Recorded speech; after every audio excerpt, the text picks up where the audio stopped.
બનાસકાંઠા જિલ્લાના ડીસા ખાતે ફેર પ્રાઇસ એસોસિએશનના દુકાનદારોએ તેમની પડતર માંગણીઓને લઈને મામલતદારને આવેદનપત્ર પાઠવી આંદોલનનું રણસિંગુ ફેંક્યું છે। દુકાનદારોએ ચેતવણી આપી છે કે જો સરકાર તેમની માંગણીઓ સ્વીકારશે નહીં તો તેઓ ચોક્કસપણે મુદત હડતાળ પર ઉતરશે। એસોસિએશનની મુખ્ય માંગણીઓમાં કમિશન વધારી 30,000 માસિક કરવાની અને તકેદારી સમિતિના સભ્યોના બાયોમેટ્રિક વેરિફિકેશનની વ્યવસ્થા કરવામાં સમાવેશ થાય છે। દુકાનદારોના આ આંદોલનને પગલે ગરીબ પરિવારોને સસ્તા અનાજની ઉપલબ્ધિ પર અસર થવાની શક્યતાઓ વ્યક્ત કરી છે।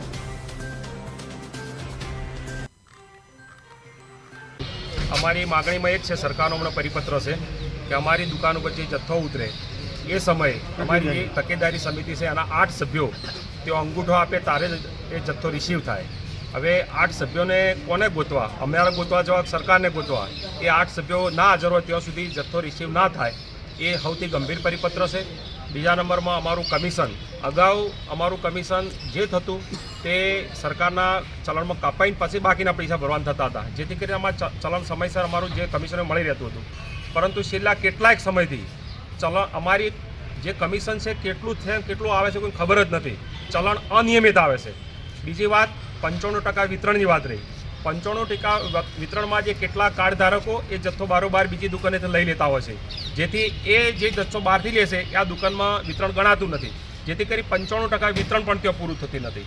આમ દુકાનદાર ઉપર અત્યારના સમયની અંદર આવી મોંઘવારી હોય, મોંઘવારીની સમયની અંદર દુકાનદાર જો ઓપરેટર હોય, તોળાટ હોય છે, એક કટ્ટા ફેરવનાર હોય છે, આમ કરીને 4 જણનો સ્ટાફ હોય છે। આજે માત્ર 20,000ની આસપાસ દરેક દુકાનદારને મળતો હોય, કોઈને 15,000 મળે, કોઈને 20,000, કોઈને 22,000।